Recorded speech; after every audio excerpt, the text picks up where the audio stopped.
While the Lockman fire burned, the defendant walked up the same trail from earlier that night to watch the fire and firefighters, using his iPhone to take short videos of the scene. Although firefighters suppressed the blaze, the fire continued to smolder and burn underground within the root structure of the dense vegetation.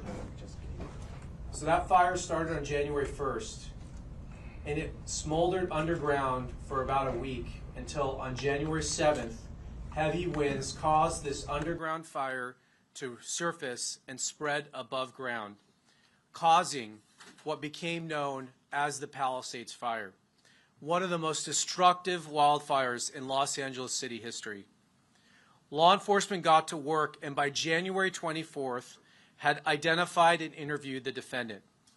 During his interview, he lied about where he was when he first saw the Lockman fire, claiming he was near the bottom of a hiking trail. Geolocation data for the 911 calls showed that he was standing above the fire in a clearing merely 30 feet from the blaze as it rapidly grew. As the world watched in horror as the Palisades fire burned, victims perished in the smoke and flames. Homes where cherished family memories and belongings were turned to rubble and ash. The iconic Pacific Coast Highway along Malibu looked like a war zone. Thousands of people were forced to evacuate.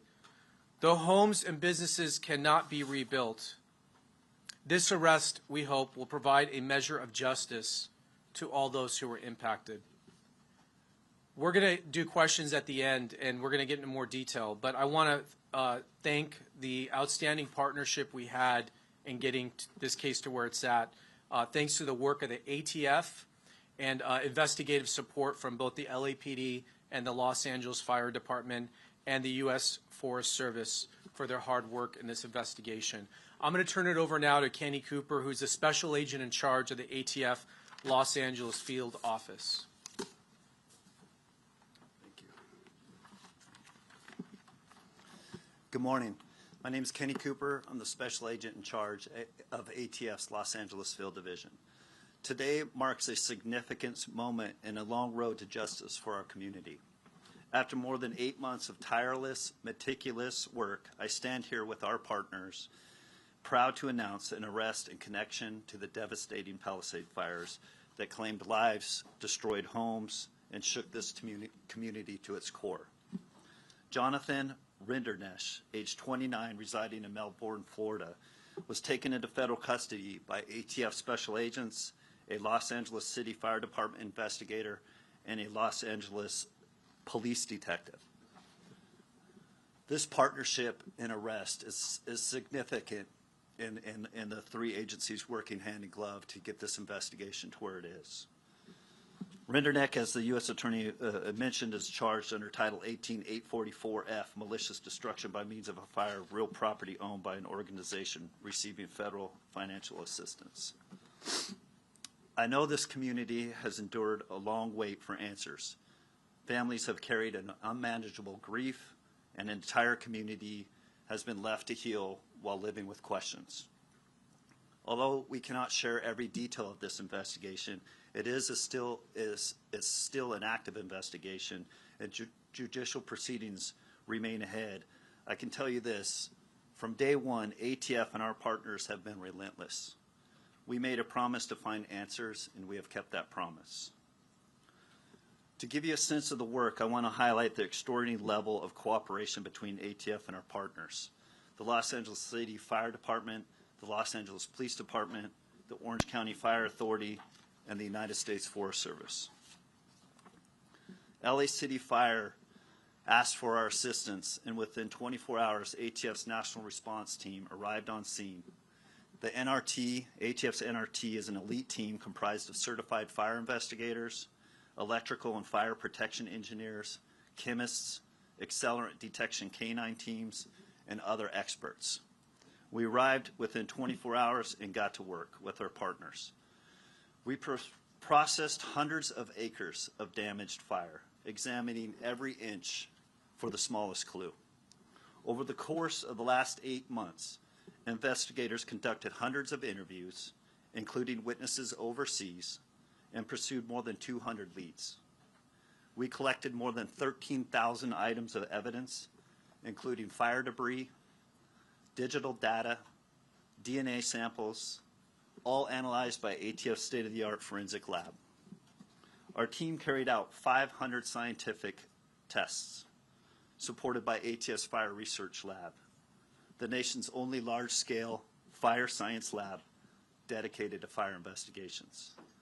More than 10 of our top engineers and support staff contributed to this laboratory analysis. This investigation has been documented over 300 ATF reports, including a 200-page report detailing the origin and cause of this investigation. ATF technical surveillance specialists were integral in reviewing approximately 1.5 million phone records and data extracted from digital evidence. And I highlight this because I know there's questions on the length that it took us to come to this conclusion. But we were reviewing a lot of evidence from one of the most catastrophic fires in the U.S. history. Through this extraordinary team effort, investigators determined that the Palisades Fire, reported on January 7th, was caused by an intentionally set fire near a viewpoint along the Temescal Ridge Trail into Pegna State Park on January 1st. The fire was a holdover fire, meaning it was deeply seated in dense vegetation and roots and continued to burn undetected until catastrophic weather ensued, resulting in the Palisades Fire. Rinderknecht is now charged with setting the January 1 fire. We know this arrest cannot erase the pain or grief or losses endured, but we hope it is a step forward. It is proof that justice will not be forgotten, that our accountability will be pursued by ATF and our partners, no matter how complex the investigation and no matter how long it takes. To the families who lost so much, we hear you, we honor you, and we will continue to fight for you. The ATF established an email address for the victims and witnesses to contact ATF Victim Witnesses Assistance Program through the Palisades@atf.gov. Once again, I'll say that, the Palisades@atf.gov. Based on the information received, a regional victim witness specialist may contact you. That's my initial statement. I'm going to hand it over to the Chief of LA Police Department, Chief McDonald, and I will be open to questions afterwards. Thank you. Thank you, Kenny. Good morning, and thank you all for being here. I want to begin by thanking the U.S. Attorney's Office, our partners at the Bureau of Alcohol, Tobacco, Firearms, and Explosives, and the dedicated men and women of our Robbery Homicide Division and Major Crimes Division. I also want to recognize and thank the Los Angeles City Fire Department and all of the investigators who came together to support this case. You look at the team standing here, and I couldn't be more proud of the work that was done throughout this investigation. It was extremely intensive and thorough, and the best of the best were working on it, and I'm very thankful for the partnership we enjoy with all of them all the time. The investigation into the Palisades Fire of January 2025 was lengthy, complex, and as I mentioned, extremely thorough. Our detectives responded immediately to the initial incident and worked side by side with our partners at the Los Angeles Fire Department, and once the ATF's National Response Team took on the case, they led the investigation, and our detectives remained fully engaged as partners every step of the way with them. I'm proud of the professionalism and dedication shown by our detectives and the team who work collaboratively with our federal, state, and local partners. That teamwork ultimately led to the arrest of the suspect responsible for this devastating crime. The Palisades Fire was a tragedy that caused enormous harm to the city of Los Angeles. But in the midst of that devastation, we saw something else. Communities coming together with law enforcement, supporting one another, and working through a very, very difficult time. This case is a reminder of the value of strong partnerships across every level of government. When we stand together, local, state, and federal, we are stronger, more effective, and better able to deliver justice for our communities. I'm deeply grateful to everyone who contributed to this investigation, and I look forward to continuing this strong spirit of collaboration as we work to keep Los Angeles safe. Thank you. I'll now turn it back over to U.S. Attorney Bill O'Saley. Thank you, Chief. Thank you. We will be unsealing the complaint if it hasn't been already. It has what we've gone over today in there, and that'll be available to you. At this time, we will take a few questions. Okay, we'll start there. How did Rinderknecht start the fire? And in the investigation, as investigators spoke to him, what did he specifically say was the reason? I'm not going to get into his specific statements. I can tell you ATF has determined that the fire was ignited with an open flame. Yeah. Did this gentleman ever live in the Palisades, have any direct connection to the Palisades? Was he familiar with these trails, this area? Yeah, he was familiar with this particular neighborhood, and he had a friend who lived in this neighborhood. So he knew this neighborhood. He never specifically lived there? He was a resident of Southern California. Do we know what city he lived in? Or- Okay. Yeah, he actually did live in Palisades, and he was familiar with the neighborhood in which this started. We know that fireworks. The word arson? Yes, he's arson. Yes. We know that fireworks. Okay, let me go here. Do you know that what was the protocol taken around the initial fire on New Year's Day? Is there precaution taken to try and make sure that fire was put out properly? And that's quite a Yeah. between when that ended and then the next fire. Yeah, we're not going to get into the full fire response. I'll just tell you the fire department did respond, and they don't say they put out fires, they suppress the fire. So they use the best of their abilities at that time to suppress it. Like we said, there was dense vegetation. The fire went underground, and, I'm not a fire expert, but there's only so much apparently you can do about that. So it did smolder there until a week later, in which the winds picked up and reignited. So that's our understanding of it started. Did he have to Let me go for it here. So did he move to Florida after this? or- He relocated, yes. Can you say a little bit more about what he was doing there? If he had been living in Palisades, was he camping? Was he hiking? Was he? He just finished an Uber drive. So he just dropped someone off in that vicinity on an Uber drive. He was an Uber driver. He dropped someone off. He was in this neighborhood, and he was, this is New Year's Eve, so it was around midnight, and he went up to this hilltop. And at some point up there, around 12 a.m., he ignited a fire. Was it like a Residents that we spoke with reported and had video of fireworks during that same period of time. Initially, the belief was it was a group of kids that were there. Are you saying that the suspect here potentially set off those fireworks? You saying open flame? We have no evidence that any fireworks were set off in this area at the time the fire ignited. Does he have prior criminal history, and has he been cooperative in this process?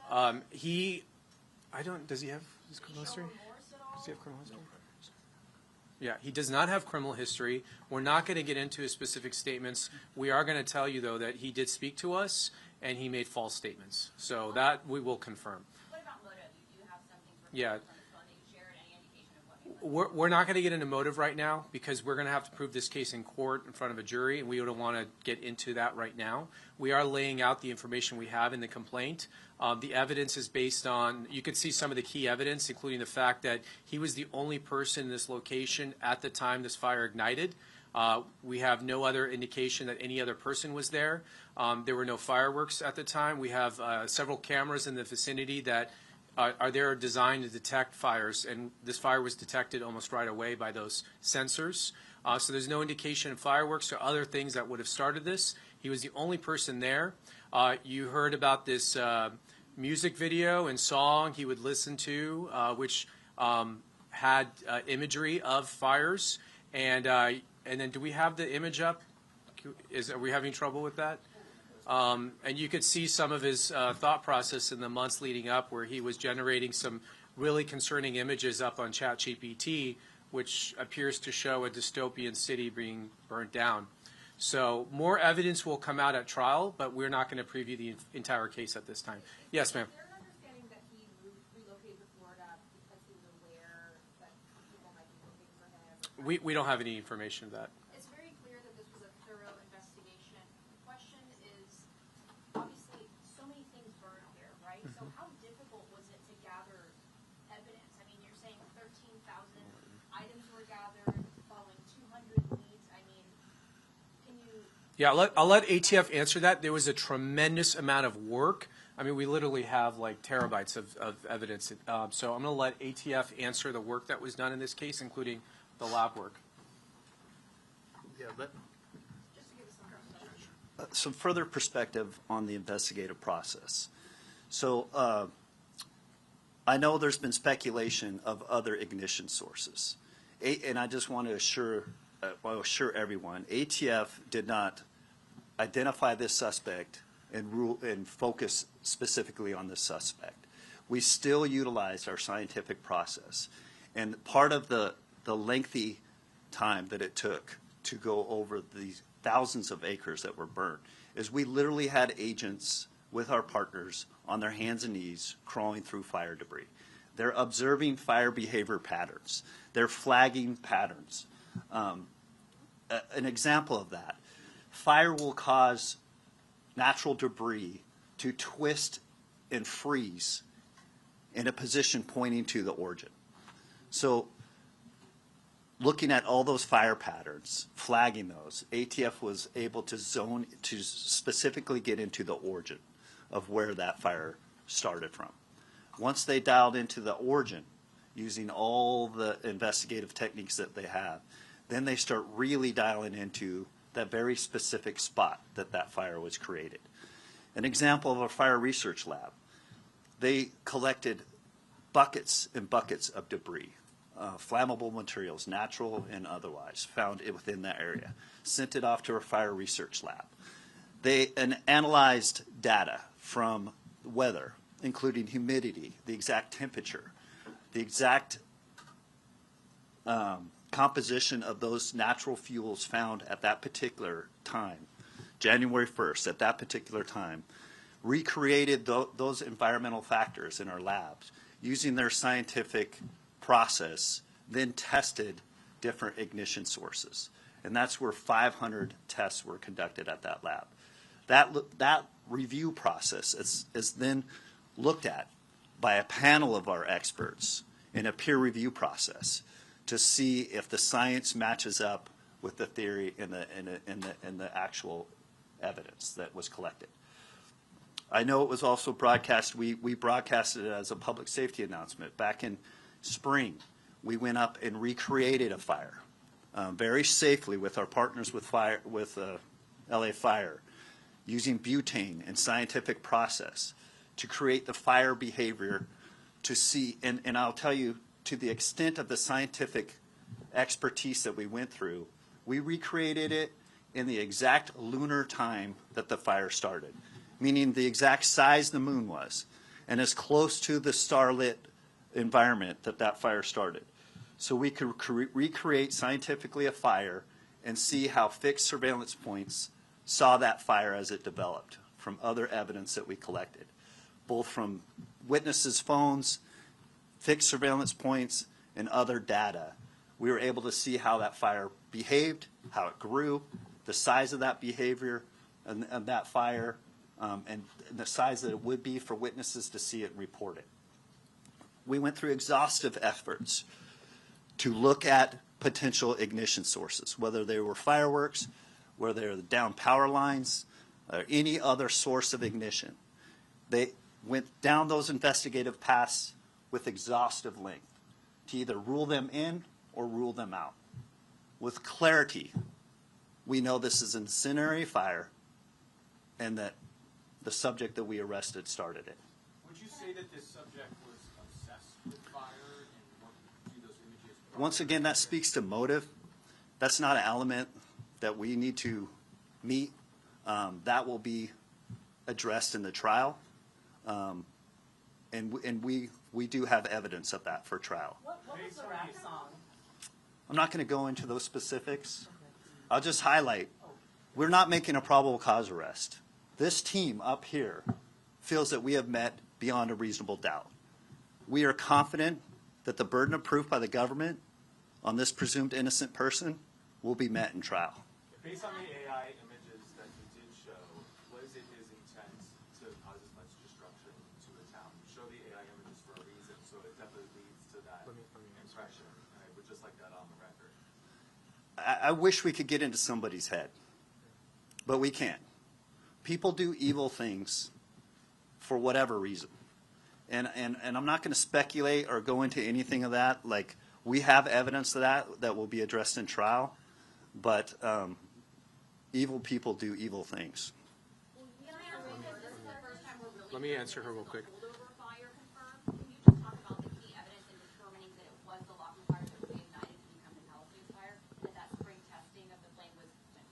I'll let him answer that in a second. It is a French rap song. I don't speak French, so I'm not going to quote it. But it's a French song. It is in the complaint, and you'll be able to look it up there. We will prove beyond a reasonable doubt that he intentionally started this fire, and maliciously. That is what the statute that we charged him requires, and that is what we prove. I'll let you answer her question about the holdover fire. Let him answer. Before and stake this place out? Your question to a holdover fire. Same principle, same process that ATF went through, is obviously the burn scar and the fire from the initial January 1st Lockman fire was re-examined by our investigators, and with complete certainty they were able to see from the same fire behaviors, from them crawling on their hands and knees, digging up roots, digging up all the evidence, supplying that fuel to the fire research lab. They were able, and also in collaboration of other data and other evidence. We have fixed surveillance points. We have witnesses that were up with their phones. We have a lot of different data that all concluded where this fire started, and the fire behavior from that origin, from that Lockman fire, was clearly established in the Palisades fire. Were the passengers dropped off at home or at a business? I'm just trying to get a sense of where he was on his path that then led him up to that hillside. He dropped passengers off within the residential area of that area. 2 more questions. Why not pursue murder charges, given the fact that Coke died in the fire?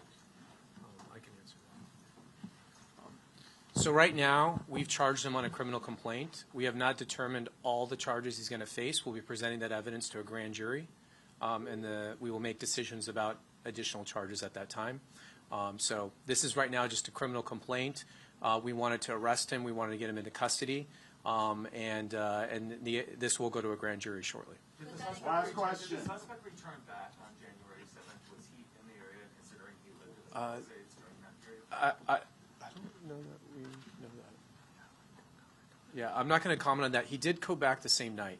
So the night he started the fire, he left. As soon as he saw the fire trucks were headed to the location, he turned around and went back up there. And he took some video and watched them fight the fire. The charges that you're talking Last question. about, just for January 1st, right? He has not been charged with anything for January 7th? No, he is charged with starting a fire on January 1st, which is the fire that burned down the Palisades. It did take a week to reignite, but he is charged with starting the Palisades fire. He started it on January 1st. But that's why you got that question about the people who lost their lives in the January 7th fire. Do you expect additional charges for that? To include homicide? This complaint covers that fire and the damages and deaths that were caused by that fire. As far as what additional charges he will face, we will make those determinations in the coming days. Thank you all very much. All right, thank you. Press release is out. The complaint is out.